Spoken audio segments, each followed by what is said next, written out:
What is your American dream?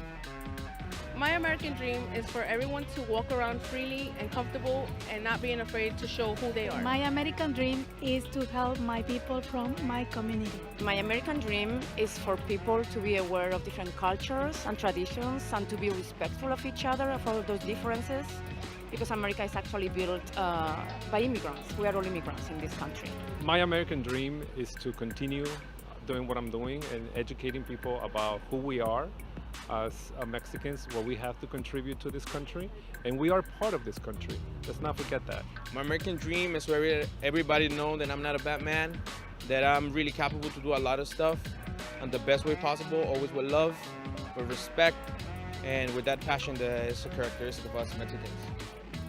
Everyone has a right to the American dream.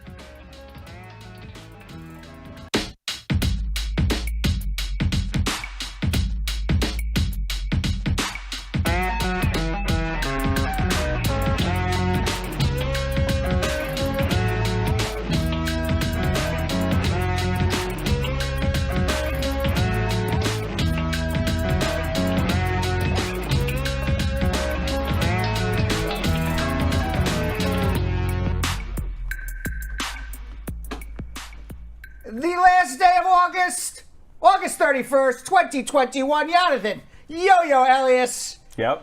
How are you? Stripey today. I am stripey. You are. I just realized how stripey you are. Now, Your if shirt is a little Vanessa tight, is though. also stripey, I know. No, okay. Because usually you guys are matching. Gray going though. It's almost like we telepathically. We all kind of like have. Yeah. Yeah. We're very monochromatic today. I like that. I like it. I'm liking everything, right? 3 different hairdos, Yeah. right? Yeah. But we're all dressed monochromatically, right? This looks like it's very cohesive. Very, very cohesive. And there we are on our plane, Cher Bradshaw Live. Let's see what's going on Facebook. Carol Anderson, the Tiger, squad up. Dip Fab, Cake Affairs, squad up. Willie L. Williams, how are you? Terry Faith, Jewel Delph, squad up. McLeod Jackie, squad up, how are you? I haven't seen McLeod Jackie in a while. Cher Strahan, as always, requesting in her name to Cher. How are you? Squad up. Pretty Chef Ferreira, squad up, how are you? Christina Bennett, we always like food and beautiful things, and Pretty Chef Ferreira, she's got it all combined, right? Together. She put it all together there. Shan Smith on YouTube, squad up. Jessica Leamy, we see you, squad up, how are you? Nixta G, MS Conscious. The MS Conscious. Sounds like a boat. A little bit. Or misconscious. Maybe it's just misconscious. Where? Oh, misconscious. Misconscious. I thought it was like the MS Conscious. No, yeah, misconscious. Sounded like she was a boat for a second. Yeah, no, but yeah. it's misconscious. Yes. Right. Hi, Uncle Brad and team. You know, like I'm I can just see how you thought that though. Like that could have. That's right. I'm telling you, when I'm saying hello to people, it's just stream of conscious. It just comes out whenever like pops in my head, you know. Kay, God bless, squad up. Susie Q, Samuel, Balassi. You know, it's like you're like, hey, you know, Vanessa calls me, you know, going down to the Miami. Vanessa's gonna invite Yo-Yo onto her boat, you know, and like, what's the name of Vanessa's boat? The MS Conscious. MS Conscious. The MS I actually Conscious. like that. That's a pretty dope name for a boat. Miami, Florida. saying on the port. Yeah. Like I like it. I like it. All right, guys, take it away. Absolutely. All right, squad, you already know what time it is. It is time for you guys to start sharing because we're going to be schmoozing with Brad, talking headlines, including the ongoing fight for voting rights going on in the U.S. right now. And it's Tuesday, so the squad is going to sip on celebrity headlines with Brad, including the latest shakeup going on with the beloved game show Jeopardy. And, of course, you can always call Spar and Bernstein, 1-800-529-5465. We'll be talking about the real fake Dwayne "The Rock" Johnson later as well.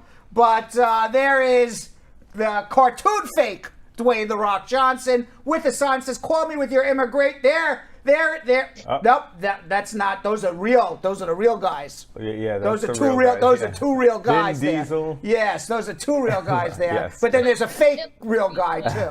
What? Your illustration fit right in. Yes, it did. Exactly. They're in a different outfit than us, though. You know, they were all in black outfits, looking tough. You know.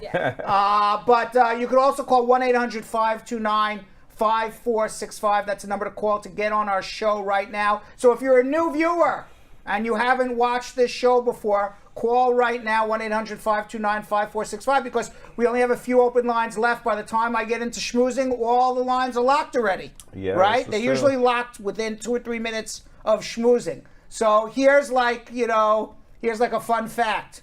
Call early and you can get on, right? Yeah, yes. Fun fact for Stay you. on hold. We have a lot of new people watching, so I just wanted to let people know that. And internationally, we take calls internationally as well, +1 212-227-8933. And if you still didn't catch the telephone number to call, it's scrolling at the bottom of your screen the entire show. You can't miss it. Right. You know how many people leave comments and like, what's the number to call? Literally the entire show. It's scrolling on the bottom. There you got it, right? No excuse. No excuse. Yeah. Right? Yes. Right, bro? Yes, bro. Right at your fingertips. Right, exactly. And after we schmooze, after we answer your immigration questions by you calling us, and we check into social media, and let me tell you, Vanessa and Yo-Yo are going to be scouring those comments for the best issues, problems, questions, concerns to ask me in the social media check-in, and of course in the speed round. And in between that, sandwich. Later in the show, we're going to hear the second part of my discussion with Gracie Murphree, founder of Heart of Christ Ministries in Honduras, and the first Special Victims Unit program for the entire country. Gracie will break down why so many people flee the country for asylum in the United States and what solutions she sees to help solve this complex issue. You ready to schmooze? Let's do it. We started late. Let's get right into schmoozing.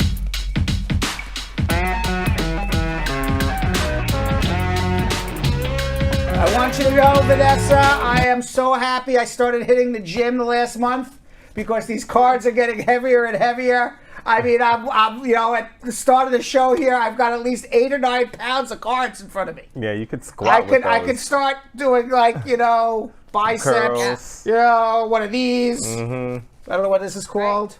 Overhead, whatever. Right. Overhead, whatever you call it. Working the shoulders Working the shoulders, there right. You go. Right.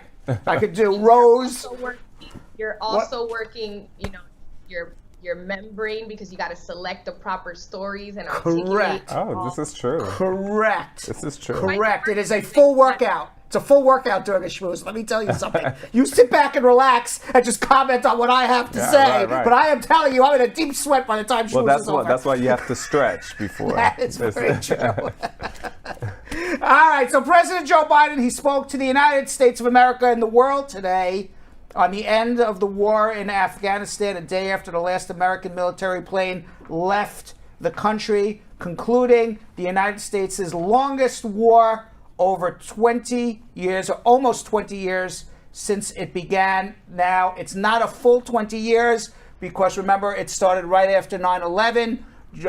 George W. Bush invaded Afghanistan about 2 or 3 weeks after 9/11. So I believe probably started the end of September, early October 2001.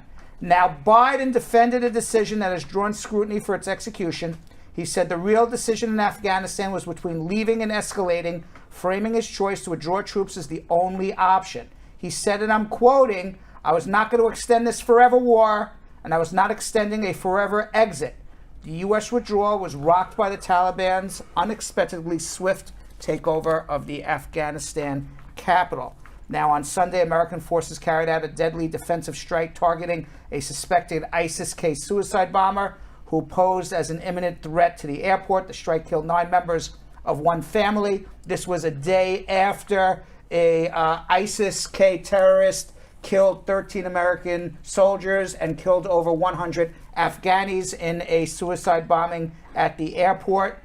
President Biden said that the U.S. military was prepared to deal with these events. He said that this is the way the mission was designed. It was designed to operate under severe stress and attack, and that's what it did. He said he paid tribute to the 13 members of the military who passed away. We have a video on that. They risked their lives to get American citizens, Afghans who helped us, citizens of our allies and partners and others on board planes and out of the country. Now, the president said in a statement that it was the unanimous recommendation of the Joint Chiefs of Staff. The Joint Chiefs are the heads of each part of the military, the Army, the Navy, the Air Force, the Marines, the Coast Guard, and all of our commanders on the ground to end our airlift mission as planned. He thanked the final U.S. forces serving in the country.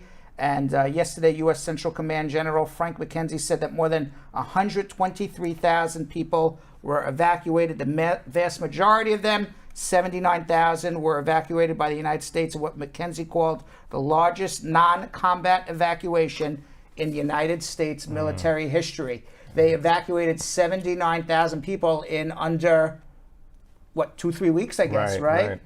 Now, the Taliban has declared victory. They declared victory over the United States from the tarmac of the Kabul airport, and videos showed Taliban fighters filling the night air with gunfire. In one video, militants dressed in U.S.-style uniforms and holding U.S.-made weapons examined the helicopter parked outside a hangar. Now, people are very concerned that the U.S. military left a lot of equipment, helicopters, guns, anti-tank missiles, etc., etc. They didn't take it with them because they wanted to get out. And what, according at least to Pentagon Press Secretary John Kirby, he says that the U.S. is not overly concerned about these images of Taliban fighters examining abandoned aircraft because they won't work. They took apart parts of the planes and helicopters and any of their heavy equipment so that they would not be able to work. That's at least according to the U.S. military. Remake these I don't know. Parts. I don't know. I am not a military engineer. I'm just reporting what is in the news and what the military is telling us. Jonathan Yo-Yo Elias a little skeptical. Vanessa skeptical as well. But now the Taliban is in charge. Now let me take you through.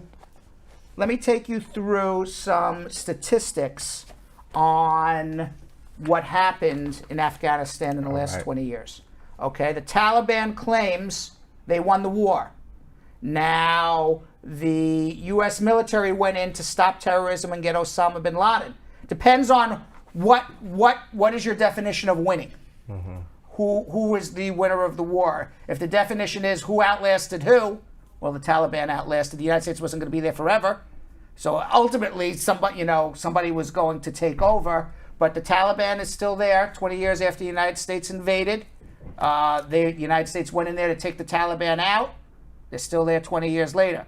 U.S. says, well, we got rid of terrorist elements. We got Osama bin Laden. There's been no terrorist activity against the United States from the soil of Afghanistan in over 20 years. So from the United States perspective, perhaps they did what they needed to do. Let me give you some numbers, though. Okay. And then you tell me what you guys think, Vanessa and Jonathan, because these are the final numbers on the Afghan war. 2,400 U.S. military service members dead. More than 20,000 Americans severely wounded in the last 20 years. An additional 1,144 Allied troops. Those were troops that joined from other countries to assist America in Afghanistan. 1,144 Allied troops also dead. 66,000 Afghan troops dead. Wow. More than 48,000 Afghan civilians killed. 75,000 Afghans severely injured in the war since 2001. And just this past week, 13 U.S. service members, more than 170 Afghans were killed by the ISIS suicide bomber. That was the last of the deaths in this war. The United States spent over $300 million a day on this war for 20 years. Can you imagine? That's like a lottery winning every day. $300 million a day for 20 years on this war. A total of $2.313 trillion. Who won? So that is very interesting. It kind of changes my whole, thoughts, because at first I was like, well, the Afghans won because, the Taliban. The Taliban. I'll tell you who lost. The Afghans lost. Right. Okay, But the people of Afghanistan were the losers. Right. The Taliban, I was going to just say like they won.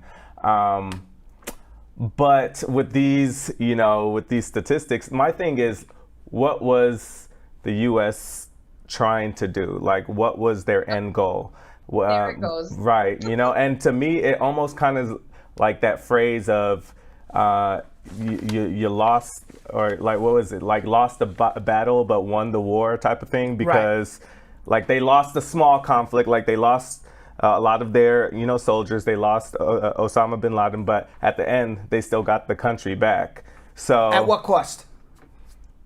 What cost? At an enormous. There, the people that were lost, the brokenness in culture, because now there's multiple perspectives. We're not all, not to say that everyone was on the same page, but now there's this liberal mindset that didn't exist prior to this war, where we're going to have to redefine our people. But then when you look at, how millions a day, Brad, like $300 million a day. Jeez. You know who also lost? The American people. So it was really the people of both countries we lost. Right. The American people lost $300 million a day in taxpayer dollars that could have went to think about all the people that need to be fed. Yeah. Think about homelessness. Think about, environmental issues. Think about, people unemployed, people going hungry, children going hungry, schools in need of supplies. And we spent even how we talk about this daily, like, detention issues that we have here presently, like detention centers, at everything. There's so many different places. Well. So what do you think? I think if you look at it from who controls the country, well, the Taliban won. Right. And ultimately, the only way the United States was going to win was to put in its own government that would be able to function with and fight the Taliban, and the Taliban wouldn't take over. Then it would be a resounding success for the United States of America. Was that what they wanted? Of course that's what they wanted. That's why they stayed there for 20 years. Right, but eventually they realized it's never going to happen. And the reason it's never going to happen, and I'll give you, this is my opinion, this is not the opinion of anybody else, this is my opinion, okay? When given the choice in the history of the world, no matter how well-intentioned a foreign fighter is to go help people, in the history of the world, people want to be ruled by their own people. Right. And that's really what it comes down to. So you can be as well-intentioned American as you want. And of course, America is not 100% well-intentioned, but let's take it that we are 100% well-intentioned, even though we know we're not. Okay? Because we're selfish. We do everything for our own selfish gains. Right. So we have selfish. Absolutely. But let's even take it that we were well-intentioned and we wanted to make Afghanistan better for Afghanis. We invested, I think it was $145 billion was set aside for rebuilding Afghanistan's security forces, government institutions, and the economy since 2007. $145 billion to build the infrastructure of Afghanistan for purposes of having a government be able to run the country that other than the Taliban. Let's say we did this all for our own good conscience to help the Afghans. In the end, even if we were 100%, all for Afghanistan, ultimately, and this is my opinion, people could differ with me, people want to be ruled by their own people. So they don't want to be ruled by a foreign power. On YouTube, we have a comment on YouTube, Brad, from TV saying, remember the Taliban doesn't look at death as a loss when they're defending their own sovereignty and faith. That is correct. Now the Taliban's going to have we talked about this the other day too. Taliban's going to have a hard time going back to old Taliban ways, right? Because there's an entire generation of Afghani people. I think I read the statistic, at least 1 out of 3 people in Afghanistan is under 25 years old. That means you were either not born or under 5 years old when America came to take over Afghanistan. There's an entire generation of Afghanis who did not live under the Taliban. And now all of a sudden have to go back to what, some people would say is tyrannical rule.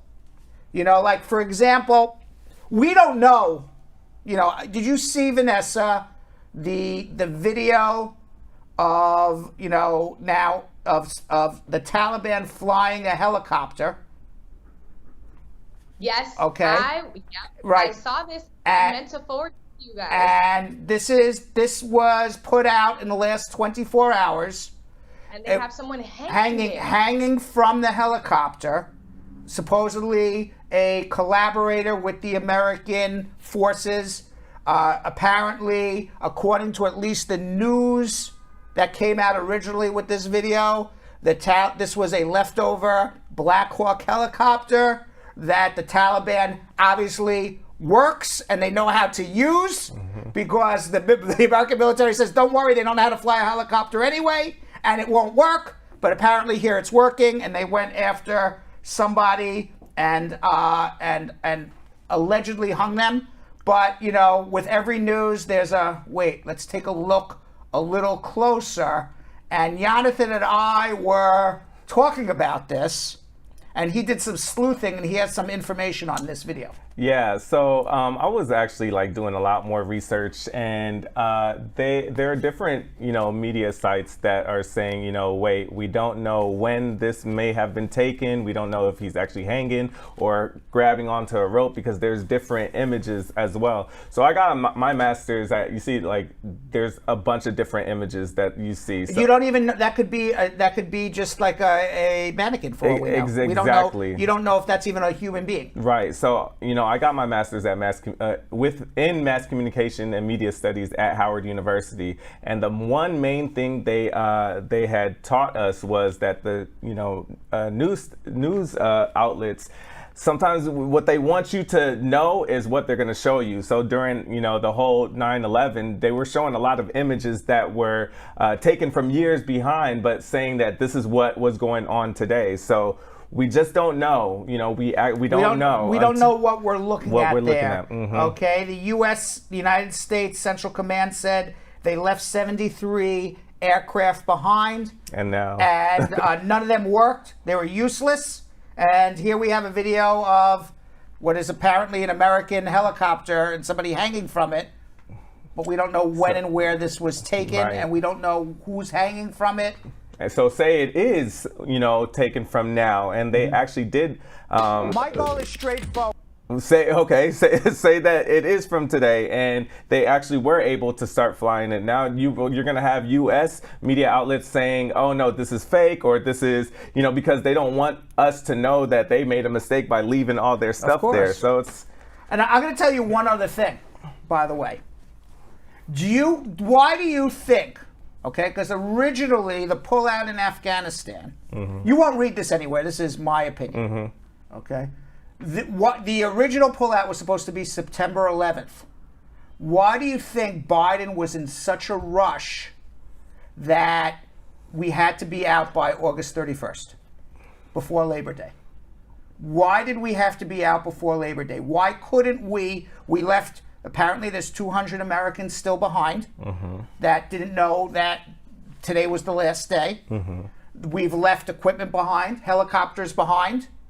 That may be a helicopter we left behind, maybe not, who knows? Right. That the Taliban used to kill somebody. What was the rush? Why couldn't we, after 20 years, why couldn't we stay 2 or 3 more weeks, take the rest of the equipment out, get everybody out? Why did we have to rush and be out August 31st? Vanessa, I'm asking you. This sounds like one that the Magic 8 Ball might not even have an answer. I have the answer, because we don't have to ask the Magic 8 Ball. Actually, because I have no idea. I have one word for it, and it affects every person who's watching this show right now. Every person who's watching this show, we are out of Afghanistan early and left equipment behind, left people behind for one reason. My opinion. You want to know what it is? What? You're gonna be like, yeah, makes sense. Reconciliation. With? Reconciliation of the budget. Right now, President Biden and the Democrats have to put together by September 30th a $3.5 trillion reconciliation budget that passed the Senate and the House of Representatives. They need every Democratic senator to pass it. They can only lose 4 members of the House of Representatives. By doing this and passing this budget, the Democrats will be remaking America almost to going back to nothing. Nobody's seen this happen before since maybe the New Deal with FDR. When FDR came up with Social Security. You know, there was no Social Security before Franklin Delano Roosevelt. He remade the American economy because of the Great Depression. They have 30 days to do it because the government runs October to October. And they have to have a budget in place by October 1st. This includes immigration reform, amnesty, and everything else. Right. There is no way in the world politically, Biden knew, this is my opinion, this was going to be, excuse my language, Vanessa, because I know you don't like to curse. I know you don't like to hear these words, and I apologize to you in advance, Vanessa, but Biden knew it was going to be a shit show. Okay? And you can't have a shit show leaving Afghanistan when his number one goal is not leaving Afghanistan. He wants out of Afghanistan. That's not his goal. His goal is pass reconciliation. Reconciliation passes. He's left a mark on American history for the rest of his life. Yeah. They need to get out of Afghanistan by August 31st. They don't care if they leave equipment behind. They don't care what happened because they need 30 days to pass reconciliation. And if they're going to be pulling out of Afghanistan and they're going to have this shit show on September 11th and September 15th, how the hell are they going to do reconciliation at the same time? That makes sense. And that is why they left August 31st. You haven't seen it anywhere. It's my opinion. I never read it anywhere. But I look at the tea leaves and I say, why did he do it? Yeah. Why couldn't you wait 2 more weeks? Right. Makes no sense. Right. Other than if you say, because now, if you noticed, in his speech today, he says, we're now concerned about reconciliation. We're going to pass the budget. We're going to do. Why did he? Because he needed to get this over with. Yeah. Sweep it under the carpet. Get it over with. We got to push Afghanistan out of the way so we can do reconciliation. And by the way, everything that happened in Afghanistan, if they do pass immigration reform and get an amnesty to everybody who's watching here right now, what happened in Afghanistan, your amnesty is a result of what happened in Afghanistan. Everything's connected. Yeah. Yeah. I mean, figure too, the U.S. government has everything allocated, but now that we've had this conversation and we've brought out statistics, like what was 2 more weeks of Afghanistan going to cost the U.S. Correct. Knowing that they have to allocate into a different department? Like now that we've, discussed, and these are all estimates, right? But for sure, millions of dollars daily, I easily believe that, so 2 more weeks of that. You couldn't stay for 2 more weeks, get everybody out, get your equipment out, make We've sure. already spent all much in 20 years. They had the biggest airlift in 3 weeks. They had to have the biggest airlift in 3 weeks that they're so proud about. We airlifted so many people out in 3. Why? Because they needed it over with. Yeah. Because now, watch this.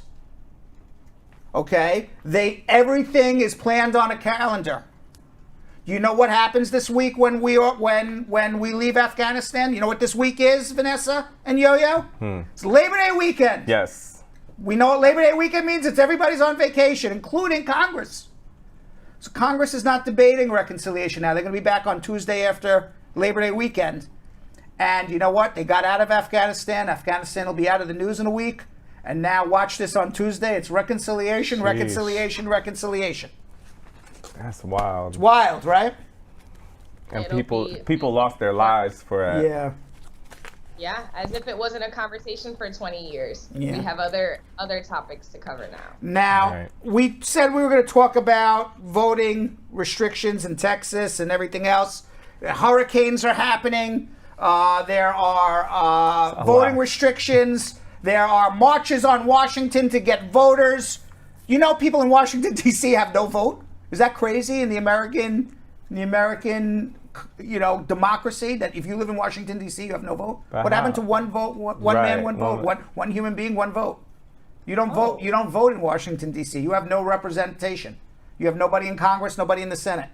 Oh, wow. All right, so they were marching because Washington, D.C. should have somebody in the Senate and somebody in Congress. We can't talk about it. We're running out of time. We'll talk about it tomorrow. All right. By the way, 1 million people are have no electricity in Louisiana. It's a disaster. What's going on there? The levee. Remember when you guys asked about the weather yesterday? Yeah. Yeah. It's raining and there's things falling and it's getting windy. And, in Miami, Oh, Lord. Yeah. The levees worked in Louisiana, but you want to know what didn't work in Louisiana? The electric grid. There's over 1 million people without electricity in Louisiana. The governor said, "Don't come back. If you left Louisiana, don't come back." What? That's what the governor said. Forever? No, at least until they get electricity back. Oh, jeez. And in Texas, we just don't have enough time to talk about all of this. It's a crazy world what's going on right now. In Texas, remember the Democrats who left and went to Washington, D.C.? Yes. Because they didn't want to have a quorum in the Texas Senate to pass the voting bill in Texas that's going to prohibit people from voting by ballot. It's going to prohibit people from picking people up and driving them to a voting booth if they're not able to get there themselves. It's going to allow people who in front of voting areas to intimidate others who are going to vote. All of that to suppress Democratic voting in Texas to keep Republicans in power, because Texas, by the way, is getting very Democrat. Everyone's moving to Texas. Wow. Do you know, Texas definitely was a red state. Do you know what? They're not a red state anymore. Right. They're getting close. Do you know the two biggest states that everyone's moving to? Where? Florida and Texas. Florida's one. Florida and Texas. Wow. Right. Everyone's leaving California and New York and going to Florida and Texas. So Texas is becoming very Democrat. Republicans are trying to hold on. They need to pass also voting rights bill in Congress in Washington, D.C. to overturn what they're doing on the state level. The Republicans are trying to keep themselves in power. So Biden needed to get out of Afghanistan because he's got a lot of other stuff that he's got to deal with. Right. And he said, and he made a cold calculation, people are going to die, I'm going to leave equipment behind. We got to get the hell out. That's really what it was. Because he could have done it more systematically if he needed to. Yeah, he ran out of time. Yeah. He ran out of time. And so we said hurricane, coronavirus we'll deal with tomorrow. Let's get to some tea. I need some tea after all of this. Oh my God. Tea, please. Please, Hey. Butler. Am I screaming? Oh, you have a Butler shirt. Wow. Finally, you wore your uniform. After months. After months. What do you have for me today? Raspberry pomegranate. The usual. He's finally. I got new shirt, no new tea. We bought him a Butler uniform. He refused to wear it. I told him, you don't wear the Butler uniform? This is modern Butler. This Thank you. Thank you could very actually much. Take that. We Thank don't need you very that. much. Yeah. Yes, he needs it for his credits. I was Right. the butler on Bradshaw Live. He has it on his credits now. He performed. There you are. Jay Thank Fresh. you. Thank you very much. Cheers. Cheers. Cheers. You know what? This tea is very good after I start screaming Yeah. for 20 minutes. For your throat. Do you My see throat. that little? There's a bug in here. Yeah, Vanessa. it hit my eye earlier. That's good. You saw it? I thought you were laughing. It hit my eye. Like, Vanessa, I don't know, but there's like a mosquito going around my face the whole entire time. it's annoying. It's very annoying. I saw it on. Great until you said something. I saw it on Yo-Yo's nose in the middle of the show, and I was gonna go over as I was and I was gonna go slap him right in the face. But then I said, killed it. I said, watch this. I said, I'm gonna slap Yo-Yo in the face to try to kill the bug, which you just did. Congratulations. Look. You're like the Karate Kid. I literally just He's like, killed you it. ever see the Karate Kid, like Mr. Miyagi or the Karate Kid when he takes the, yeah, right, he steers the bug, right. Look at that. He killed it. I literally just killed it, We y'all. gotta put you on the Karate Kid, Yo-Yo. Oh, God. So I was gonna hit Mess with Yo-Yo me. in the face, but then I said, "Wow, he'll smack me back." It'll As fast as I just did that. I said it'll be SmackDown on Bradshaw Live. So I'm like, you know what? I'm gonna let the bug do whatever the hell he wants to Yo-Yo. Yeah. It would just be a natural reflex, and I would just have to be the innocent bystander that would. You see, we would need you here in the middle because if you were here, you would have been protecting me, and then I would have smacked the bug. But because you're not here, there's nobody to protect me. Yo-Yo would have just jumped right over. And then Julian would have to come and say, oh, I'm sorry, show's cut off early today. All right, let's see what's going on in our tea news. Oh, my God, I'm in a deep sweat here, Yo-Yo. Yeah, look how big that That bug was a big bug. Oh, nasty. That was no cool cat. Right. Gotta be part of the crew. By the way, Vanessa, I want you to know all day long, I think I've referenced Cool Cat like 7 times today. like everyone says something to me, I'm like, from yesterday, yeah, every time someone says something, I'm like, yeah, that's just not a cool cat. All right, so Sony has fired Mike Richards. You know who he is, right? The executive producer of Jeopardy and Wheel of Fortune. He was the guy who made the anti-Semitic, racist, and misogynistic remarks on his podcasts and his Twitter accounts. Yes. And he was supposed to be the host to take over. He was the executive producer. He made himself the host. That would be, you know what? That would be the equivalent of me dropping dead right now when Yo-Yo kills me. And Jilly comes in and says, I'm going to take over Bradshaw Live. Yeah. That would basically be it. Jilly comes in. She goes, you know what? We're going to find a new host for Bradshaw Live. It's going to be me. I could actually see this happening. No, it's just like. So this is what this guy did.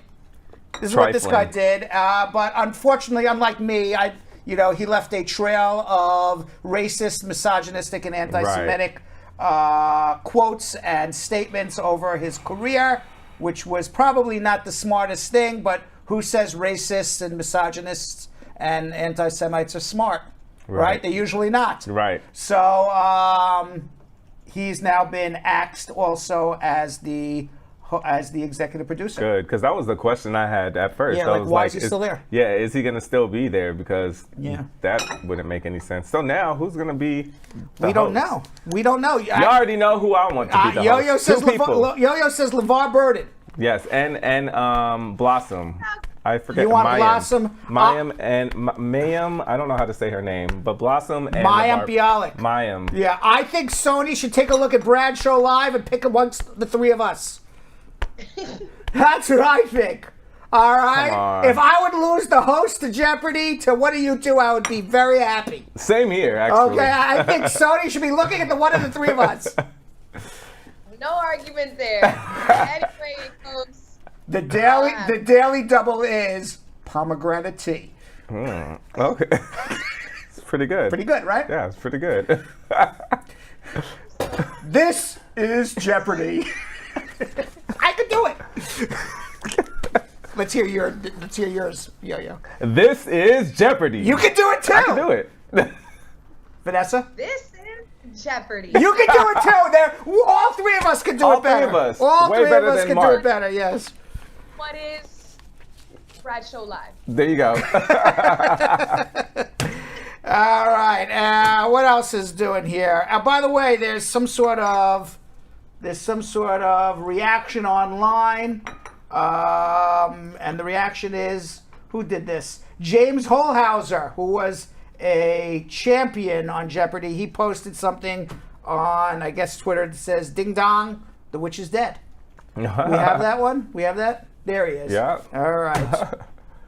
So it appears, Vanessa, that makes me happy. It appears that Dwayne, we don't know who's going to be the, I don't know if I'm itchy now because the bug bit me a bunch of times, or it's because I'm hot in here, or somebody's talking about me, but I got very itchy. You know, sometimes you get itchy because they say, "Oh, someone must be talking about you." I thought that's when your ears that was ringing in your ear. ring in your ears. Yeah. Maybe I just made up a saying. Or your necklace is backwards. Maybe I just made up a saying. I don't know, but I'm very itchy. Yeah, drink your What did the butler put at the tea? Watch all of a sudden go. Jeremy killed Brad. All right, so not on live air. on live air. It's good TV. It's good TV. Jeremy wanted to be in the New York Post. All right, so meanwhile, Dwayne "The Rock" Johnson has a lookalike, and it's not an animated version of his body with my head on it. An Alabama law enforcement officer has gone viral due to his uncanny resemblance to the Jungle Cruise. Have you seen the Jungle Cruise yet? I heard it's good. No, but look this guy looks just like Dwayne "The Rock" Johnson. This is what I sent y'all today. I didn't know this was on the. This guy's a cop, and there's Dwayne "The Rock" Johnson. Jilly, my bad. I didn't even know this was one of the, because I saw it online on Shade Room, and I sent it to you guys. His name is Patrol Lieutenant Eric Fields. His name is Patrol Lieutenant Eric Fields. And That's can you imagine you get pulled over, you're like, did Dwayne "The Rock" Johnson just pull me over? Right. I would just be like, can you smell what The Rock is? Can you smell the tickets I'm going to be giving you right now? Can you smell the driving 30 over the limit that I'm giving you right now? You smell it? One woman commented, "Can he swing by my house? I need to confirm he looks like The Rock as well." Another wrote, "He sure does. Can you smell what The Rock is cooking?" Facebook post led to a TikTok video that currently has 1.6 million videos. That's wild. Vanessa, does anybody ever say that you look like a celebrity? Who do you think Vanessa looks like? Let's take a look. Go back to Vanessa. Let's take a look. Let's take a close look at Vanessa.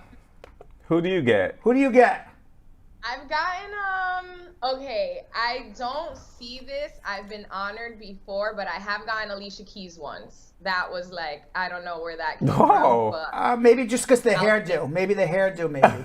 Yeah, but I don't think it's not in the face, but it could be the hairdo. No one's significant. I got this girl from, like a Ink Club, Chicago or something. There's Black like Ink Crew? Okay. Yeah, and I don't know which one. It's just a girl with like a big smile. Like every time people compare me to someone, they just have like a really big smile. Like I don't even who do you get, Yo-Yo? On TikTok, yeah, I always get the Walmart version of Jason Derulo, and it's so disrespectful. What's the Walmart version of Jason Derulo? A Walmart version. Did he do a Walmart? So foul. Did he do a Walmart commercial? No, they're calling me a bootleg version. They're just giving you. Yes. Oh wow, they're giving you a lot of shade. Yeah. insulting our friend. Basically, and he has like I think he has like the most followers on TikTok, so it kind of makes sense. I feel like any black guy with curly hair, they're probably like, Jason Derulo, you look like Jason Derulo, but like. Meanwhile, I mean, the head is shaped a little. The beard,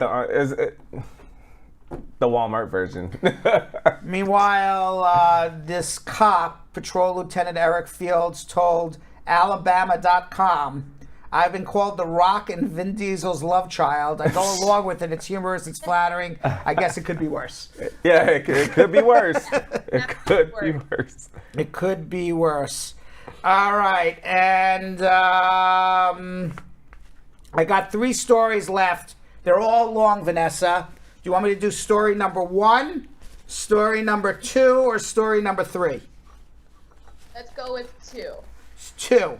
All right, so we're going to skip this one. We're going to skip that one.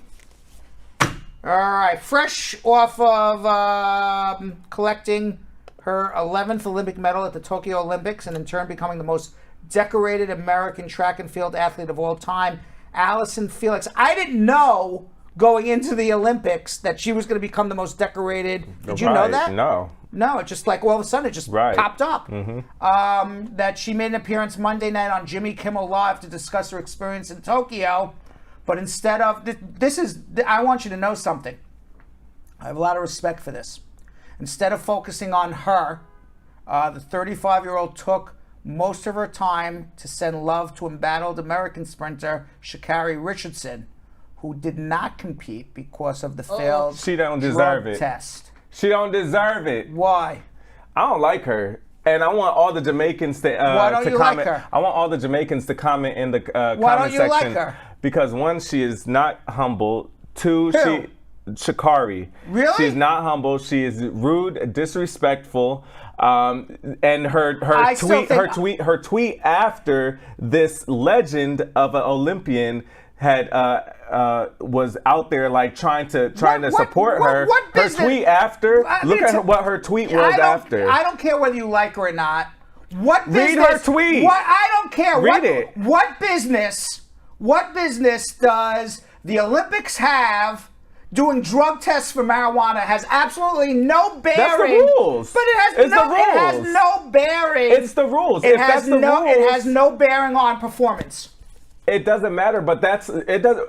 You can't smoke weed at work, But and it doesn't mess up. But it has no bearing on performance. No, it doesn't matter. That is the rule. If that is the rule, and she knew that was the rule, she has trained all her life for this. What do they need to?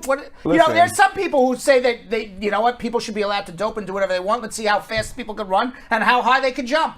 But in this particular thing, smoking marijuana has no bearing on how fast you can run. Regardless of the fact, she is not humble. She's a disrespectful person. I feel like I'm on sports talk radio right now. So listen. Remember what you just said, and Brad. Remember, I need some more tea. He don't want to listen.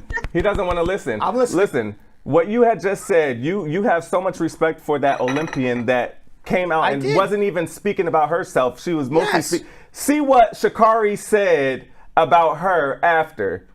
What'd she say? Talk about anything, regardless of the fact if the weed and all that, she deserves what came to her. She does not deserve to represent the United States. Read what she said.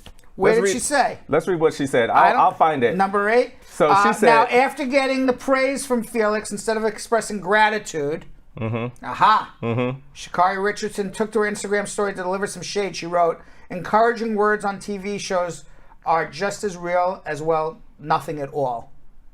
Oh, that was rude. Thank you. And then very, very thank rude. You. And then after she got last place, why is Sha'Carri Richardson because so she's rude. She's not so deserving rude? of any of these blessings. I'm just saying, this is my opinion. And after she got last place and got swept by the Jamaicans, she still said, "I'm the ish," said, "I'm the shit," excuse my language, and said, "Y'all not gonna, this ain't the last you're gonna see of me." Like, it was just disrespectful. This is what Allison Felix said. Well, I'm not now, maybe I'm not a supporter. Thank you. I'm not a supporter of Sha'Carri anymore. After that, but I still respect Allison Felix. Of course. She goes, this is what she said about Sha'Carri before Sha'Carri gave her all that shit. She said, "I know that she's obviously been through so much, and I hope that she's just supported. I hope people really rally around her. Obviously, she has a great personality, and she's brought a lot of attention to the sport, and I think she'll be in the sport for a very long time. I just don't think they should be testing for marijuana and throw you out of the Olympics. You trained for 4 years. Give me a break." It's the rules. Vanessa, you make the tie. You break the tie. If you know the rules, why break them? She feels like she's untouchable. She's touchable. That is written here. Marijuana was from Miss Sunshine on YouTube. Marijuana was banned because it's used to mass performance-enhancing drugs. Real track and field lovers. Wow! Thank you very much, Miss Sunshine. I did not know that. I am not a real track. By the way, Miss Sunshine, as you can tell, I am not a real track and field enthusiast. I had no idea. I ran track. Now I take that back. That if that is the case, if you do use marijuana to mask performance-enhancing drugs, well, then that's a different story. I just don't like her either. So what do we learn from all of this? Be humble. And like, you know, you'll get people to support you. Like, be humble. I just don't understand why she's so nasty. You know what? She's You know what it all comes down to. And I'm sorry to use this word again, but karma is a beach, right? What comes around goes around, right? Not the one in Miami. Not that beach. Yeah, karma is a beach. Yep. And shout out to Jamaicans for sweeping her. All right. Comment right now. They're in the comments. All right. In today's Braducation, I talk about the very important thing to never post on social media. Talking about quite apropos. In today's Braducation, I talk about the very important thing to never post on social media if you're trying to get a visa or United States residency or trying to become a citizen. Let's watch. My goal is straightforward, to make the law usable and easy to understand for everyone. All of us in the United States have equal rights and should have an equal opportunity and a right to justice. I'm here to help because I want everybody to achieve their American dream. I'm Brad Bernstein, and this is your Immigration Braducation. I'm not here to tell you what you want to know. I'm here to tell you what you need to know. U.S. immigration law is complex and the regulations are constantly changing. My objective is to make the law easy for you to understand so that you can use the justice system, know your rights, take advantage of the law, and achieve your American dream. The Department of Homeland Security collects the social media information of not only anyone who's trying to get a visa or United States residency, but even those who are already naturalized United States citizens. From aliases to photos to likes, all of this is collected and stored in your permanent immigration digital files. So social media posts can be used against you in your immigration case. Now, obviously, the first rule of thumb is to use common sense and think before you post for all the world to see. But some posts that can get you in trouble might really surprise you. As much as we all want to update our Facebook and LinkedIn pages when we get a new job, if you have not already been approved for a visa to work in the United States, do not post your new job. You can get blocked from entering the United States if the authorities believe you're working for an American company without proper work permission.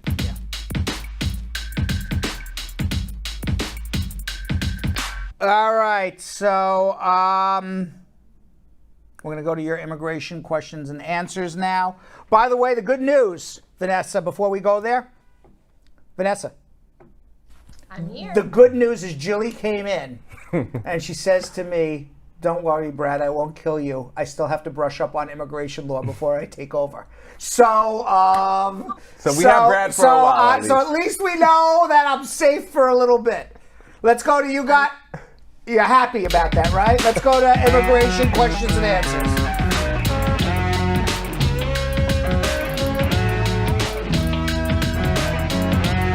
All right, let's go to Gimps in San Antonio, Texas. Gimps. Yes, sir. Can you hear me? Yes, I do. How are you? Doing good. I got a few questions for you, Mr. Brad. Yes. I have a friend of mine. He has been arrested and placed in removal proceedings, but he crossed the border he crossed to Mexico to Texas, and he never been presented in front of immigration to tell his story, like why he came and why he wants to move here. But my question is,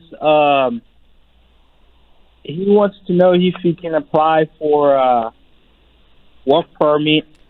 I'm confused. You said he was arrested or he was not arrested? He entered without inspection. What happened? Well, he's been arrested. And he was arrested by who? Who arrested him? By immigration. Okay, where is he now? He's in Texas. Is he free or is he in jail? No, he's free. He's here. When was he arrested? He was arrested about 2 weeks ago. He was arrested 2 weeks ago, and then they released him. They released him. He applied for asylum.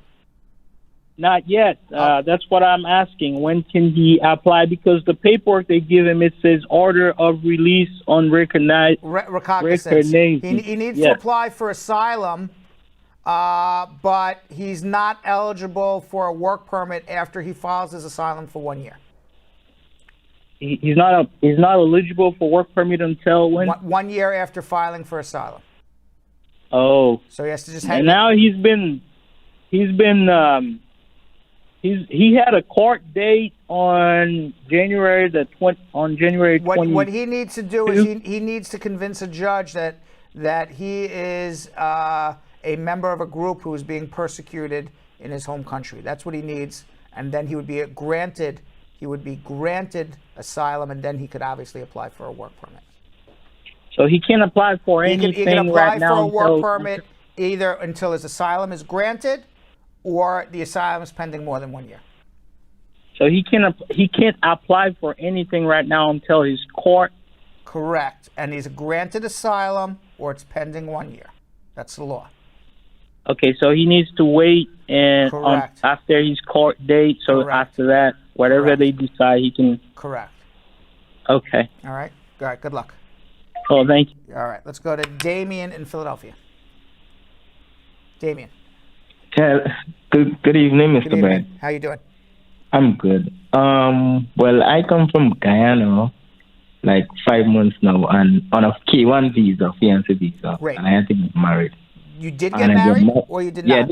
Yeah, I did get married. Great. And you got married within the 90-day period? Yes, I did. Anyhow, my wife now started abusing me and threatening me and stuff like that. The other day, she even go for a run over me the car. I had to even call the police to escort me out of the house, and then she said she ain't giving me no paperwork or anything like that. Well, if she tried to run you over with the car and she's abusing you, you can file a VAWA case. File a VAWA as an abused spouse. If you can prove you're an abused spouse, either physically abused, did she hit you with the car? Yes, sir. Okay, so that's physical abuse. Okay, she rammed the car into you, that's physical abuse. Plus she sent if she intentionally did it. She intentionally did it, that's physical abuse. Yep. And you can show extreme emotional abuse on top of it, and you can show it's a real marriage. You came here, you married her, you live together. You don't have to live in an abusive relationship. You can leave and file a VAWA case and get your green card on your own. Oh, a VAWA can. And how can I go ahead? Not a VAWA. Violence. It's called Violence Against Women Act, but it applies to violence. men. Right. But it applies equally to both men and women. You would file an I-360 application, an I-45 application, with proof that you were in a bona fide marriage with your spouse, with proof that you are a person of good moral character for the last 3 years, and with proof of the abuse. It even made 3 years. We only got married like... No. I'm not saying you had to be married for 3 years. I said proof you're a good person for the last 3 years. You've been alive for more than 3 years. All right? Now, you may need help doing that with a lawyer who knows what they're doing, but I'm basically giving you the outline. Okay. I-45, I-360, proof it was a real marriage, proof good moral character for 3 years, proof of the abuse. That's your VAWA case. Okay? You file it on the I-45 package. You file an I-765 and I-131, which gives you your travel and work, and you're off to the races. Hold on if you need help. Let's go to Stacy in Houston. Hello? Hi, Stacy. Hi. Thank you for taking my call. Yes. So I'm filing an adjustment of status, I-485, I-864, I-765, I-131, and I keep getting confused with the fee. So am I just paying for the I-485 and biometrics, which is $1,225? Is that it? No. You're filing for who? My daughter. So I have a green card. She's an international student, and I'm changing her status. How old is she? 22, unmarried. Okay, so you can't file an adjustment application for her right now because by filing an I-130 visa petition for her, she's an F2B category, which is about a 5 to 7 year backlog on visas. If you go to Visa Bulletin online, you would notice that they're processing cases 2015. just because you have a green card and your daughter's 22 doesn't mean she's immediately eligible for her green card. There is a quota. Okay, yes, go ahead. I had already filed an I-130 for her, and they sent me the receipt notice for that. And is the I-130 say F2A, F2B? Ooh, Did you file it before she was 21 or after she was 21? I think it was just after. Then she's F2B, and if that's the case, then she's F2B, and then she's going to be on a waiting list for 5 years. You're not going to file an adjustment application for her now. So what? So how did you get your green card? I got my green card through marriage. Okay, but that was after your daughter was 18. You got married. Yeah, she just turned 18 when I got married. Wow, you missed her twice. You missed her by just getting married after she was 18, because you were married before 18 and your husband could have done it. And you missed it twice again by filing for her after she turned 21. I did it in 2019, so she was... I don't know. When was she born? How old were you? 1998. Okay, so she was born when in 1998? The 23rd of December. December 23rd, 1998. And when did you file for her? It was 2019. I think it was... Before December 23rd, I hope. Yeah. Yeah. Okay, so then let's do the math. She was 20 when you filed for her. Yeah. Okay, so if she was 20 years old when you filed for her, then she's in the F2A category until the petition gets approved under the Child Status Protection Act. If she's in legal status, then you would be filing an adjustment for her, but you're going to have to explain Child Status Protection Act in a cover letter because she's over 21 years old now. But then to go back to your original question, you're confused, how much do you pay? Yes, now you are correct. I take back everything. It's $1,225. You're filing an adjustment for her under the Child Status Protection Act because she maintains the F2A category, which is current at this present time. She's in legal status. You would be able to adjust her status. Yeah, she is. Okay, thank you so much. You're welcome. Thank you so much. Okay, bye-bye. All right, hope she gets it right. Tanisha in Taramac, Florida. Hello. Hi, how are you? Hi, I'm fine, thank you. I just wanted to ask you a few questions. My husband is a U.S. citizen, and I'm from Jamaica, but I'm in the U.S. right now. So he recently filed I-130 online. Right. But on that form where it says my legal name, which is his married name, I put my name because my passport is showing my... You put your maiden name. Right. Well, luckily it's a modern world. You don't have to take your husband's name. Huh? I said, luckily for you, it's a modern world. Nobody says you have to take your husband's name. It's perfectly fine. I know, but because my passport still says my surname, that's the reason why I did it. So right now we're gonna mail the 485 and the 765. How long have you been in the United States? 5 months. Okay. So now you want to put your married name? Yes. That's perfectly fine too. That's perfectly fine. Okay. After I receive my green card, how soon can I file for my daughter? How old is your and daughter? My granddaughter. How old is your daughter? She's 19 right now. I'm married. When did you get married? 4 years ago. Your husband should file for her immediately. After I receive my green card? File an I-130 for her now. I already put in the I-130 for me. You put it in He is a pensioner, and I wasn't sure if what he's receiving monthly could cover both of us. You put an I-130 in for her now. She's an immediate relative. The unfortunate thing is the granddaughter is going to have a problem coming as an immediate relative. So we would have to figure that one out, what we're going to do with her. But your husband files a separate I-130 for your 19-year-old child now. Whether he's even if he's not qualified, his pension is not qualified. You get a second affidavit of support from somebody else. He's receiving $25,000 per year. You get a second affidavit of support from somebody else. No, I was just asking if that can cover me and her. No, you get a second. I'm saying the answer 3 times now. You get a second affidavit of support from someone else. Okay. And the next thing is tax return for 2020. It says self-employed because you recently retired, like maybe a year and a half to 2 years. But the business that he's doing, it's not registered. Do I use that tax return or it will be an issue? Use this tax return. That's the tax return he filed. Excuse me? That is the tax return he filed. He has year 2017 That and year is the 2000. tax return he filed. That's what you file. If he doesn't earn enough money, you get a second affidavit of support. You need help. Hold on 1 second because I'm saying the same thing 25 times. Let's go to Barry in Bethlehem, Pennsylvania. Yeah, Brad. Hi, Brad. Hi, Barry. How are you? Good. Oh, Brad, I got my green card. It's been now 3 years and 7 months. Yes. And I went to Africa. When I came back on April, my wife said, she wants to file for divorce. Oh, gosh. Okay. Did you get a green card? And I'm like, yes, I got my green card.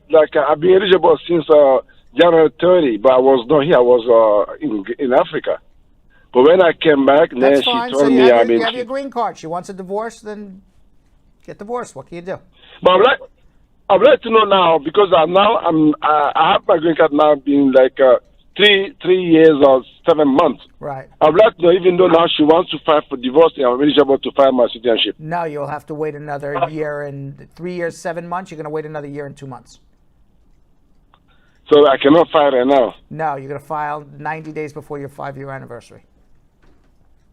Okay, but because she filed the divorce, but we didn't go to the court yet. But you have to prove it's a bona fide marriage. She's going through a divorce. It's no longer a bona fide marriage.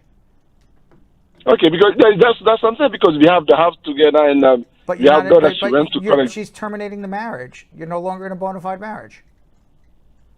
Yeah, it is because we have daughter. My daughter, she's 18. She in college right now. That's her first year in college. Your wife is terminating a marriage. You're no longer in a bona fide marriage. You got to wait 90 days before your 5-year anniversary. It's one of these days where I repeat my answer 7 times and nobody likes the answer, so they just keep asking the same question, thinking I may change my answer. I don't. You have to wait. I'd like to know, okay. Wait, you cannot file. My answer is file your citizenship. Good luck getting it. You won't get it. But you want to file it? Be my guest. Go do it. No. You'll be denied. No, I'm not doing it. No, you I'm want not. my answer? File 90 days before your 5-year anniversary. That is my final answer. Final answer, problem. Regis. Thank you. Okay. Thank you. You're welcome. I should be also host of Who Wants to Be a Millionaire. Is that your final answer? He actually was the EP for that show, too. Actually. He was. That is I think he needed a lifeline. I was going to call Yo-Yo for a lifeline. I can't help. Maybe you could give him the answer. No. We should have lifeline. Sir, you don't like my answer? Let's get a lifeline. You don't want mine. Bodie in Mableton, Georgia. Hi, Brad. How are you? I'm good. Please, I have a question. I got my interview 2 weeks ago in Alabama. Right. But yesterday, I received intent to deny from Alabama. Wait, how'd you get your green card and then got an intent to deny? That makes no sense. That's my husband is doing this for me. You have a green card. And no, I don't have. Oh, I thought you said you got your green card. Interview. Oh, you had an interview. Okay, why did you get a notice of intent to deny? They don't believe it's a real marriage? They said no record of divorce fund, pictures not showing events and holiday, and minimize. All right, so they're questioning a divorce probably from Africa. Because it sounds like you have an African. Right. It sounded like you were from Africa. They always question every divorce from Africa. And also they're questioning the bona fides of your current marriage. So we got to figure out if your divorce from Africa is a legitimate divorce. Unfortunately, lots of divorces from Africa. I'm not sure either because that wasn't right. So my answer is a lot of divorces from Africa are suspect, especially Nigeria. So immigration's onto it. They realize they weren't onto it years ago, but they're onto it now. And they have people on the ground in Nigeria researching the validity of these divorces. The first thing we got to figure out is this divorce legit that you have? If it's not legit, then you're not in a bona fide marriage with your husband. Everything else goes down the toilet. because you're not married to What anybody. happened is that I'll be honest. I sent my sister down to go confirm it. Also, they said record no fine in Nigeria. So then the so answer. now I don't know what to do. So so I was about to say. So it sounds like to me, immigration is correct.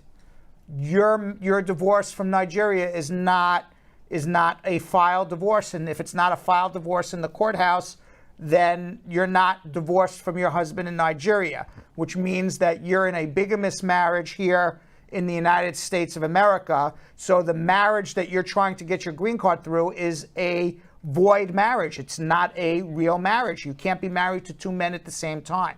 So what I would do if I were you, you live in Mableton, Georgia. Yeah. Find a local lawyer in Georgia right now, tomorrow. I can't do it because I'm not in Georgia. Every lawyer in Georgia can do, listen to me. Almost every lawyer in Georgia can do an uncontested divorce. You need to do a new uncontested divorce from your husband in Africa. Get divorced in Georgia. A Georgia divorce is a legitimate divorce. Then you would have to remarry your current husband, withdraw your current adjustment, refile a new adjustment. At the interview, they will question you on what did you know about this fake divorce that you submitted. I say fake in the sense that it's not in the courthouse in Nigeria. And either they're going to believe you, like, I didn't know, the lawyer told me, or whatever, my sister told me, or my ex-husband told me it was a real divorce, and I accepted it. I didn't knowingly do anything wrong. And then they'll accept your story if they believe you, and you get a green card. Or they'll say, no, we think you're lying. We think you knew it was a fake divorce. You tried to pull the wool over our eyes, and then you would need a misrepresentation waiver. So it's going to be one or the other. Depends on the facts, depends on the officer, what they believe you, what they don't. But ultimately, step one is you're in Mableton, Georgia. Find a lawyer in Mableton, Georgia. Get divorced from your husband in Africa. Remarry. You don't have to do an annulment or a divorce from your husband here in the United States because that marriage never existed anyway. So you don't have to do anything about the second marriage. Don't let the lawyer in Georgia talk you into two divorces. You don't need it. You just need one divorce from Africa. You divorce the man in Africa. You don't have to do anything on the marriage with your current husband here. As soon as you're divorced from Africa, you remarry him. Now you're in a legal marriage with your husband here. You're going to refile again. If they had not already denied your current adjustment application, you withdraw it, refile again. I would not respond to the NOID, leave it alone, and then deal with whether there was a misrepresentation issue or not at the interview. There's my final answer. Okay, thank you so much, welcome. Good luck. All right, let's go to John in White Plains, New York. Hey, brother, how are you, sir? Good, how are you? Good. I have a couple questions for you. I have my brother come here, that was in 2008, and he get married 2010. His wife was applied for him, but before they give him the green card, the immigration say, he was deported, which is he don't know. So they sent him to do like 212, I think 212 waiver. He did it, and then they approved, and they give him the green card. Great. Now, I want to know if it's okay for him to apply for U.S. citizen. Yes. If he's not going to get in trouble. No, you got the waiver. Okay. All right. Next question I have, my brother, who get his green card from his wife, that was in 2015. He applied for U.S. citizen, that was May 2020. In February 2021, they sent him a letter saying you don't have to do fingerprint. They're going to use his old fingerprint. Okay. But until now, he never get any interview. Okay. How long has it been? So since May 2020, he was applied. He applied in May 2020? Yes.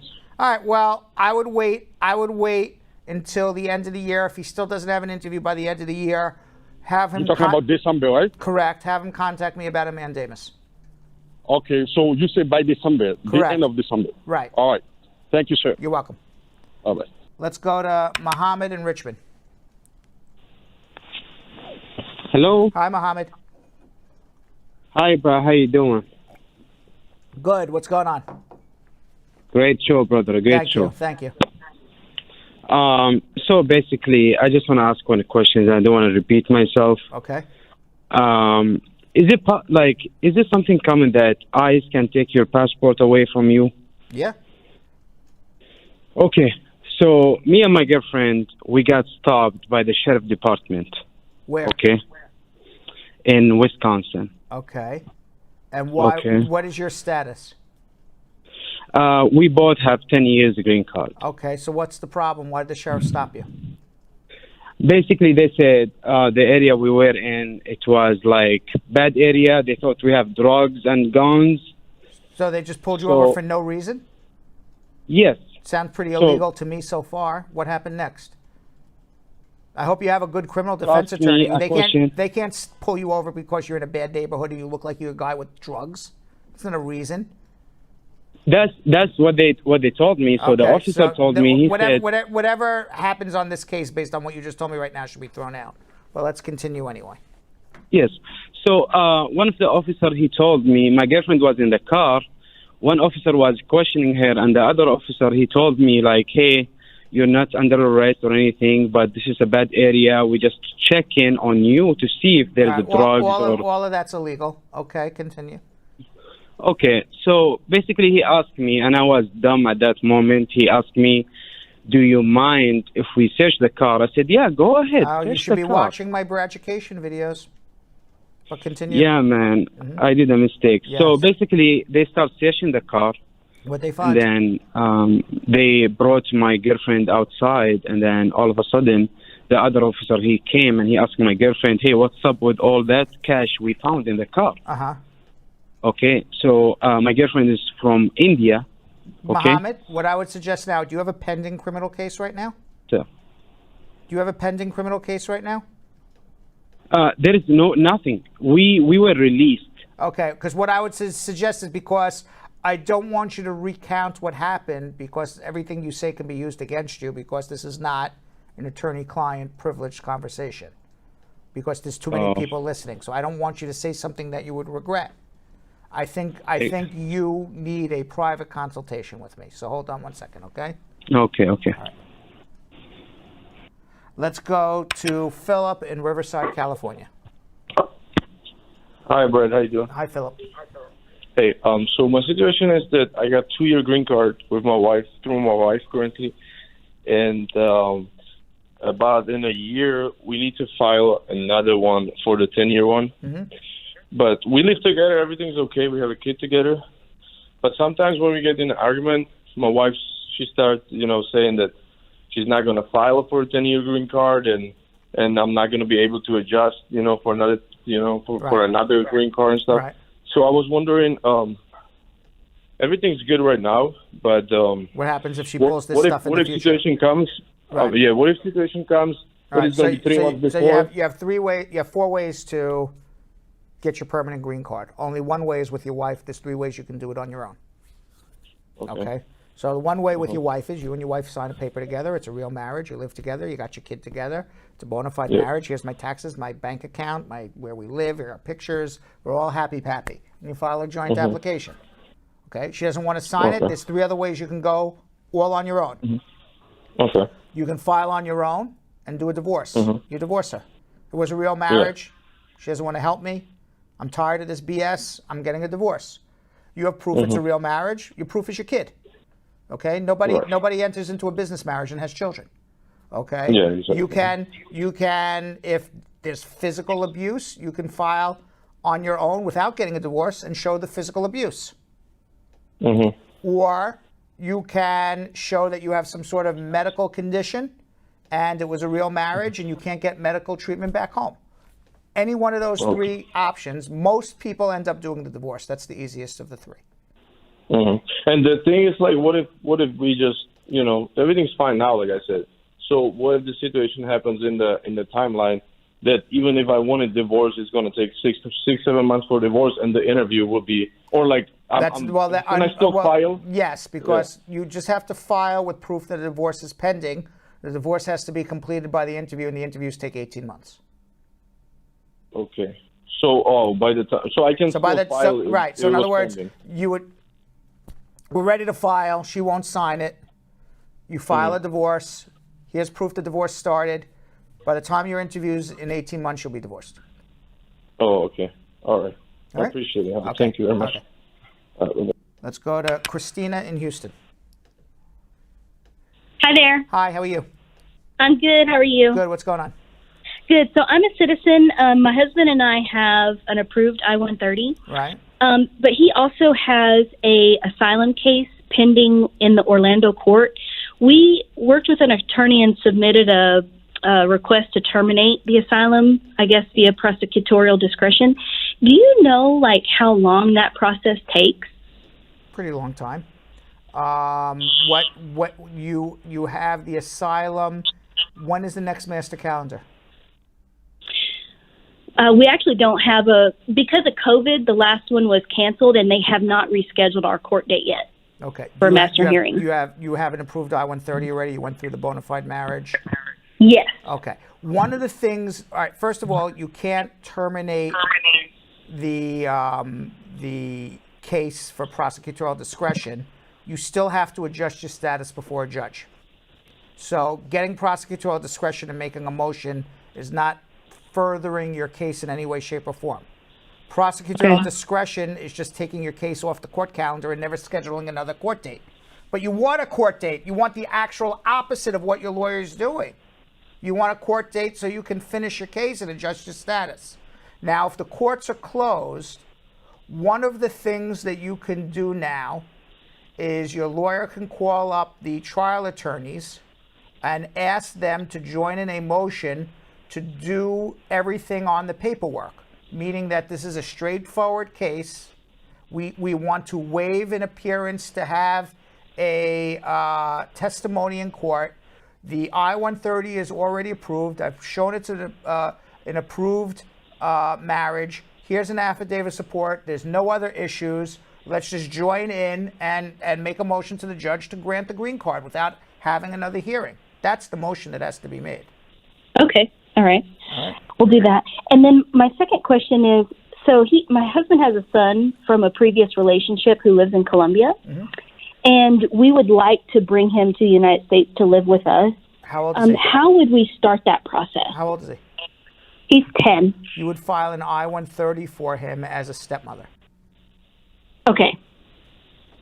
All right. If you need help, hold on one second.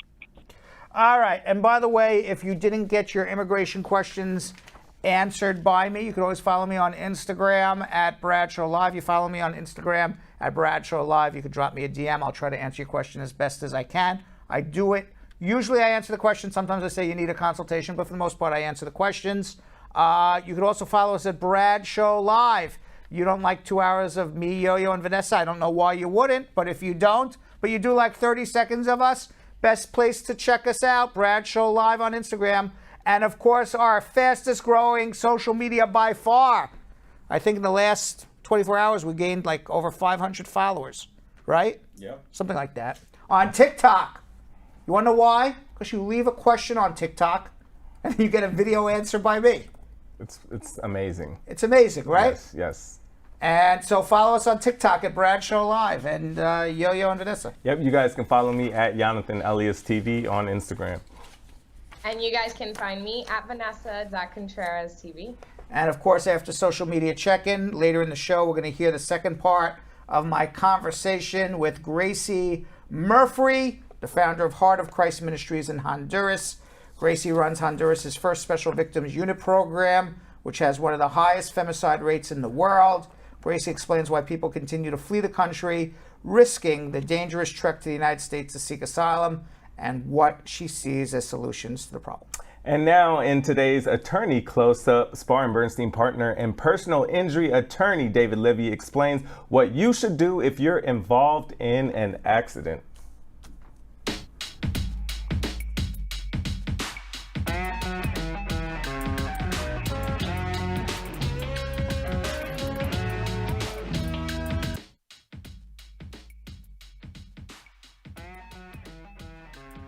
people get involved in an accident and there's no broken bones, they're not going to die, fortunately, but they feel okay, they feel invincible, and they go home. They don't make a complaint, they won't go to the doctor, and guess what? The insurance company then uses that delay against them. So 2-3 weeks down the line, all of a sudden these people now start experiencing shoulder pain, knee pain, different kinds of aches and symptoms that they didn't feel right away. And that's the nature of the accidents, where exactly you don't feel it right away. What I'd say is complain right away, because insurance companies are not in the business of giving you the benefit of the doubt. They're not working for you, and they will use anything against you.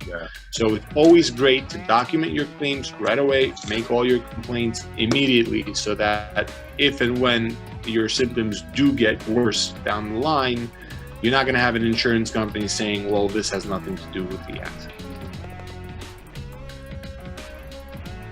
All right, let's check social media check-in. Jonathan and Vanessa scouring.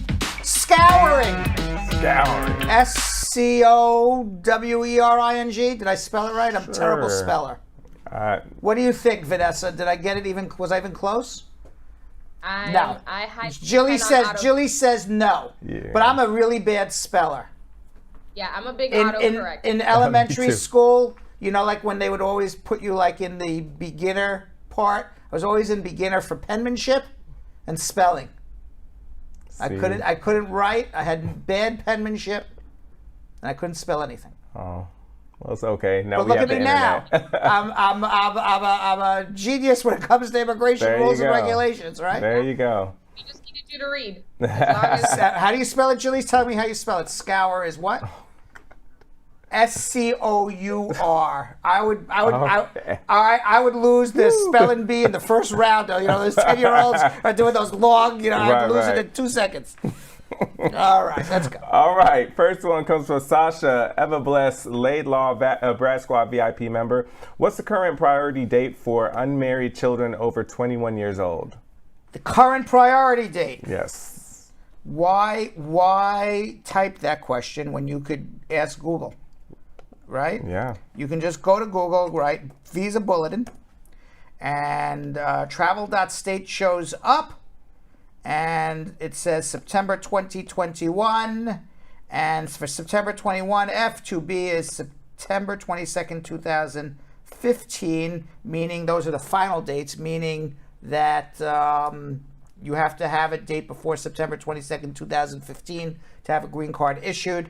They have a processing date of September 22nd, 2016, which means that you can adjust your status if you're in legal status or 245I in the U.S. as an F2B before September 22nd, 2016, but they will not approve the case until the priority dates are reached on the final one, which is right now, September 22nd, 2015.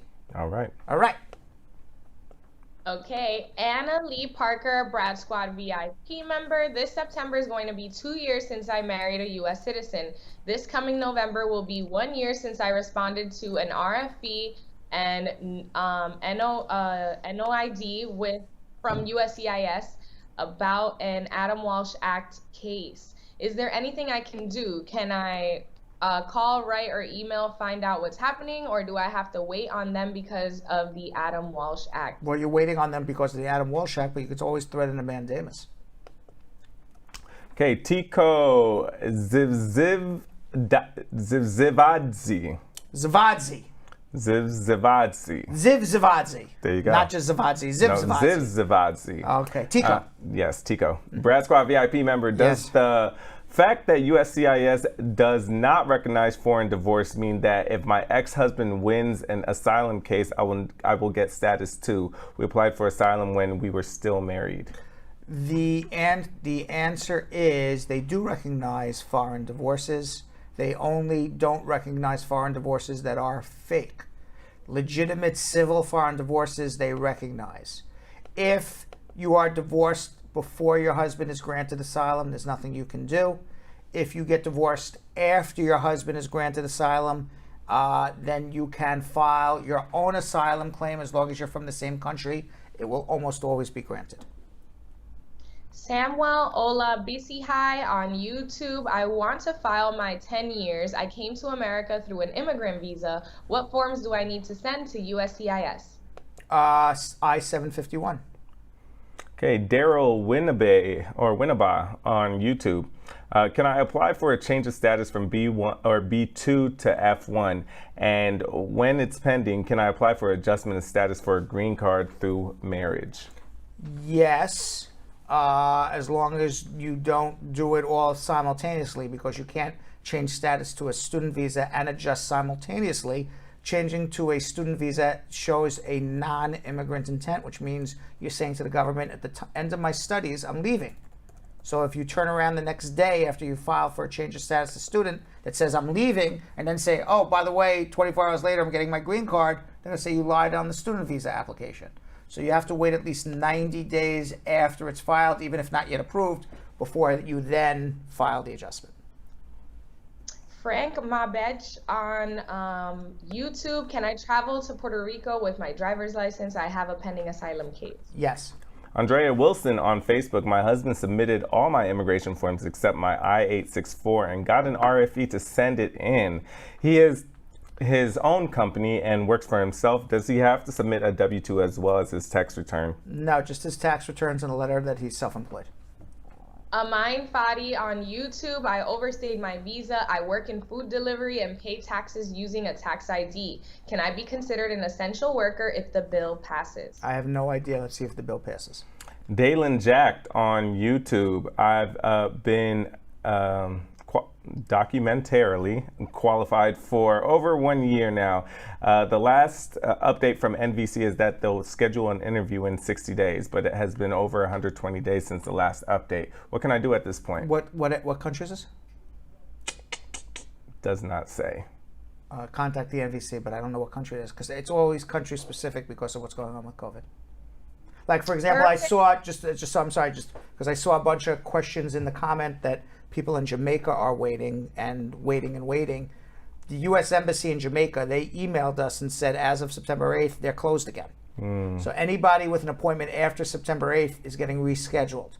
Those people at the NVC waiting for appointments in Jamaica who are documentarily qualified are not even getting an appointment, because the people who had appointments need to be rescheduled first before the people who are DQ'd even get an appointment. Poor people in Jamaica are going to be waiting a long time. And by the way, that's not just in Jamaica, it's in many, many places around the world. Irfan Khan on YouTube. Do you have any information about the CARRP lawsuit filed by the ACLU? The it's like all in capital. I don't know if it's a CARP lawsuit filed. I'm not familiar with it, but maybe if I CARP. CARRP. CARRP lawsuit. CARP lawsuit. The lawsuit challenges the Controlled Application Review and Resolution Program by U.S. The agency within reviews and adjudicates it. I'm not familiar with that. I'm sorry. I would have to look. I would have to see what that's all about. Okay. Nixta, I guess the same thing, Nixta G on YouTube. I have a French passport. Can I travel with my advanced parole? And can I come back straight from Paris to the U.S. without a 14-day quarantine? Yes. And last one from Veronica Wade on YouTube. My nephew was banned because they said he didn't have the right documents to enter. He is now banned for 5 years. Can he appeal this ban, or does he have to wait until the ban expires? Well, he can't even apply for 5 years, and then after 5 years, he's going to need a waiver. That's basically what it is. He's barred for life without a waiver. So there's no appeal, but he's going to need a waiver whatever he does in the future. All right, so yesterday I spoke with Gracie Murphree, the founder of Heart of Christ Ministries in Honduras. She's American-born but has been living in the country since 2005 and runs the first Special Victims Unit program for the country, working with authorities to help women and children escape violent circumstances and to prosecute their abusers. According to United Nations and World Bank figures, Honduras has the third highest femicide rate in the entire world. Gracie has chronicled her work in the book Journey to Justice, Finding God and Destiny in Darkness. Today we'll discuss her book and hear what she believes needs to happen in Honduras and other Central American countries in order to curb the wave of migrants fleeing to the southern United States border seeking asylum. Let's watch. According to the United Nations, the Central American country of Honduras is one of the most dangerous countries in the world for women. The number of U.S. asylum seekers from Honduras and neighboring El Salvador and Guatemala has increased by 500% since 2008. For many of the women making the journey to the southern border, it is not about escaping poverty. It is a matter of life and death. Gracie Murphy is the founder of Heart of Christ Ministries in Honduras that works with national and international authorities to aid victims of violence. Gracie is American and has been living in Honduras since 2005. She created the first ever Special Victims Unit for Honduras and is the author of a new book titled Journey to Justice, Finding God and Destiny in Darkness.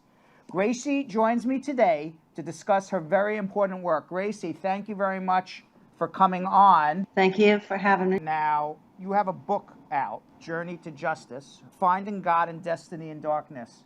Tell me about your book and what you're writing in it. There's actually 3 themes in the book.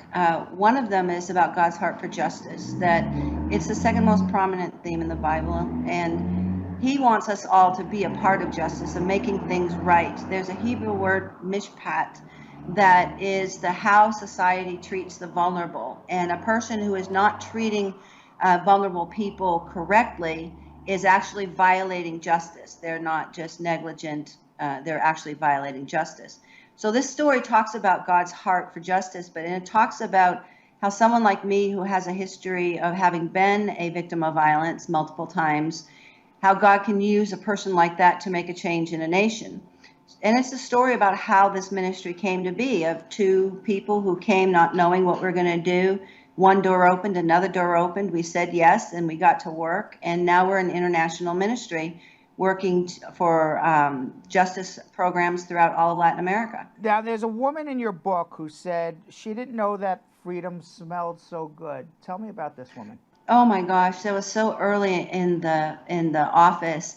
Her sister came to see us saying that her sister's husband was abusing her, and she and her daughter were in hiding, and he was threatening to kill her. He would bust into the family's house and say he would murder everybody in the house if they didn't bring her to him. So the sister took us to her, and she wouldn't come out. She was hiding in this hot little adobe shack with a tin roof and a dirt floor on the side of a mountain, terrified to come out. We talked with her and we prayed with her. She had a daughter there who was 16, and he had actually sexually abused his own daughter also. We finally convinced her that we could help her, and the story's detailed there. I remember that last day in the car after court, and her telling me, "Tell everyone my story. I never knew that freedom smelled so good, and I never knew that freedom had a smell." I think one of the most significant things in the story for me was that this is the property, this is the owning the woman. He carved his name in her back with a machete twice so no other man would have her. And that was just, I think that just stuck in my mind forever. I can't get the picture out of my head of her back. Now, it kind of leads me to what's going on today at the border in the United States. You know, people across Central America into Mexico, perhaps be raped or beaten on the way, to then sit at the border, have their children ripped from their arms, sit in a jail. Somebody only does that because it's so horrible where they are. What can we do as Americans to educate other Americans who may be more naive about why people are coming?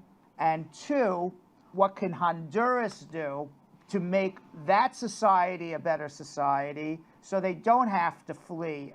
The first question I would say is the media needs to talk with people who know what it's really like here. Every day that I leave, I pray that I come home alive. My husband prays that I come home alive. It's a violent place, and I believe the biggest challenge we have is getting the judge to understand what it's like here. People in the United States, when they look at Honduras and they think about a country, they're thinking from their own perspective, and they don't realize the truth of what's going on. I'm going to be starting a podcast soon to talk about what's going on in Honduras. But the media in itself needs to talk with people who are here who can tell Americans what it's really like. This is a difficult situation, and a lot of people are on one side or the other side, the extremes. The answer is actually in the middle. Okay, it's not letting everybody in, it's not letting nobody in. It's fixing the problem. So, for example, asylum cases, they have to land on U.S. soil in order to ask for asylum. If the U.S. government could work with people like us who worked with someone like Gracie, who was the story I told you about, or another case, Erica, that I had, Erica had a store in her house and MS-13 demanded renta. She couldn't pay. They shot her son dead on December 20th, 2017. They came back on New Year's Eve and shot her mother dead, and then she came to us and was in refuge. And we couldn't get any help for her to get asylum. They were hunting her. And she ended up in a caravan and is in the United States. And every day she would text me, help me, we have no food, I'm scared, I'm frightened, all of these things. So if the U.S. government could work with missionaries and NGOs and other people who are on the ground doing this work so that we can say, yes, this is an asylum case. Here's the police report for this murder. Here's the police report for this murder. Here's the threat. And then we could help them get there and they wouldn't have to go in a caravan.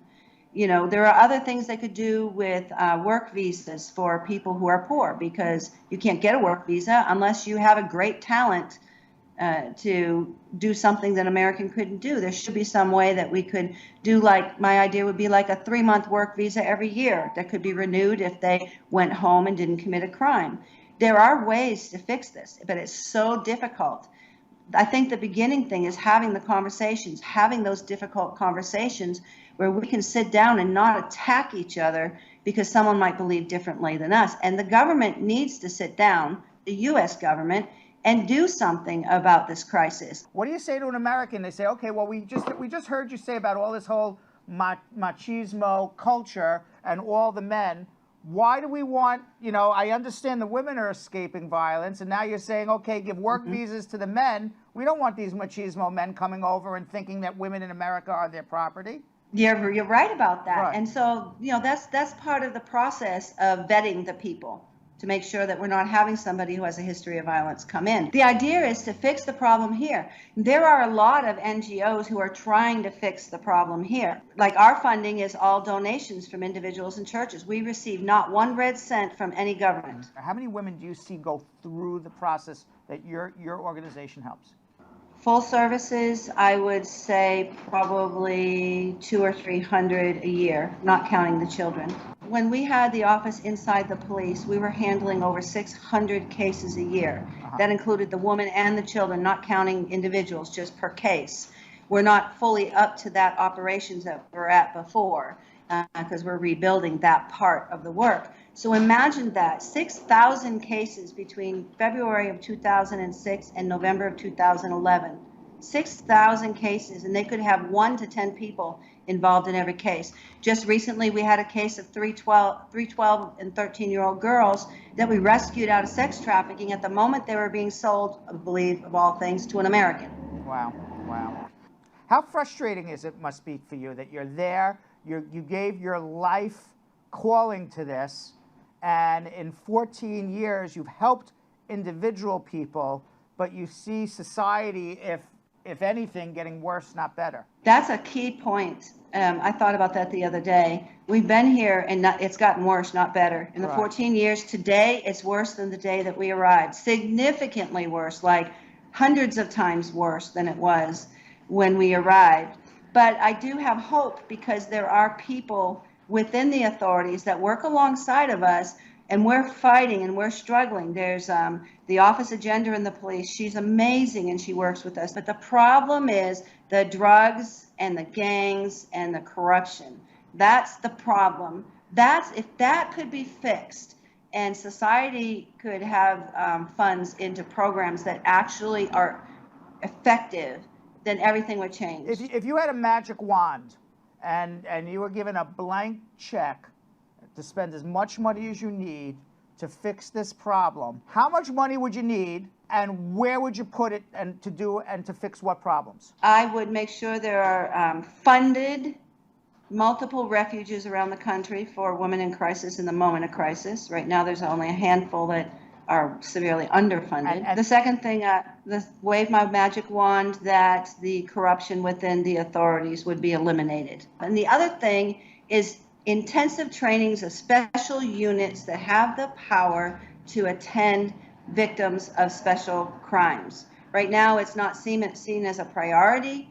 The members in investigation and even in the prosecutor's office, there are a lot of people who do care, but there are a lot of people who don't care and are corrupt, and a lot who don't know what to do. But Right. if we could have these effective special victims units teams, they exist, but they're underfunded, undertrained, undersupplied, and are running into the corruption issue. Yeah. Well, Gracie, I got one last question for you. Tell me what the American dream means to you. I love America. I love Honduras. I love the people in both places. For me, the American dream is living a life, doing something that you absolutely love, living a level of income in which you have everything you need. But more than anything else is that what you're doing is impacting this world to make it better. That's, for me, is the American dream. Thank you very much, Gracie Murphy, author of Journey to Justice, Finding God and Destiny in Darkness, also founder of Heart of Christ Missionary in Honduras. You're doing an amazing job. Thank you very much for your time. I hope things get better there. And I want to thank you for giving this space for these difficult discussions, for caring about it. Thank you so much. Thank you very much, Grace. All right. What do we got, 50 seconds? Yes. Why not? Been on a roll. Let's keep it up.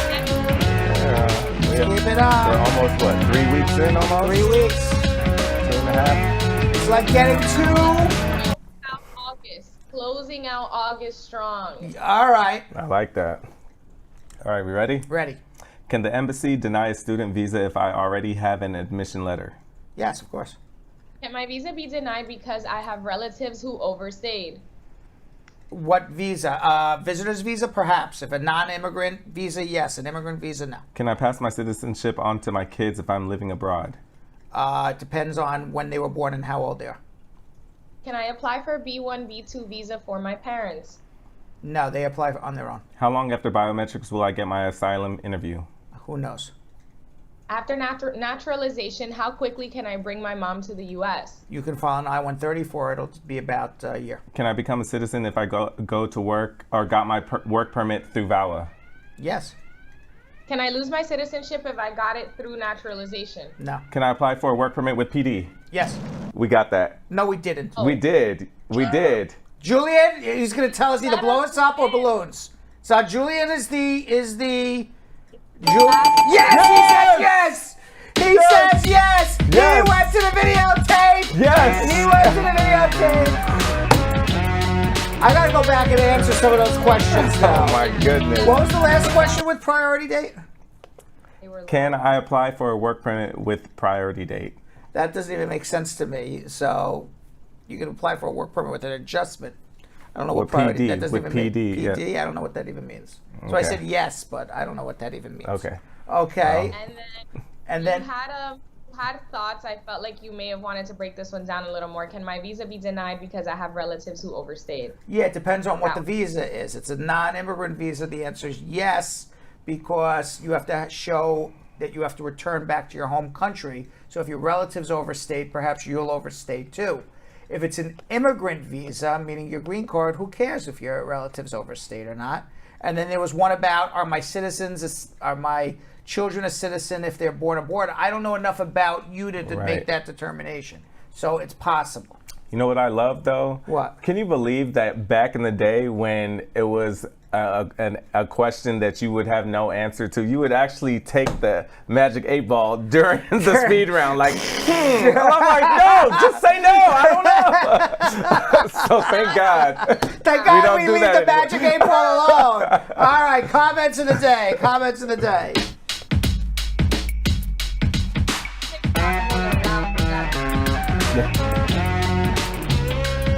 All right. First comment of the day comes from K. God Bless, saying the best family of information, squad up family. Thank you very much. Thank you.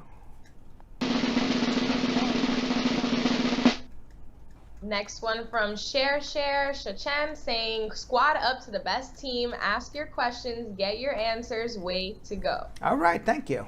Ooh, I like this third one. Which is what? I'm gonna let you know. It's from Pretty Chef Ferreira saying, Brad, I am a chef by profession. I also do food and fruit carvings.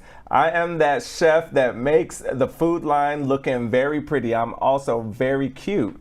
Ha ha ha ha. That's why she is Pretty Chef Ferreira. I knew it all along. Yes. I knew it all along. She's just confirming what we already knew.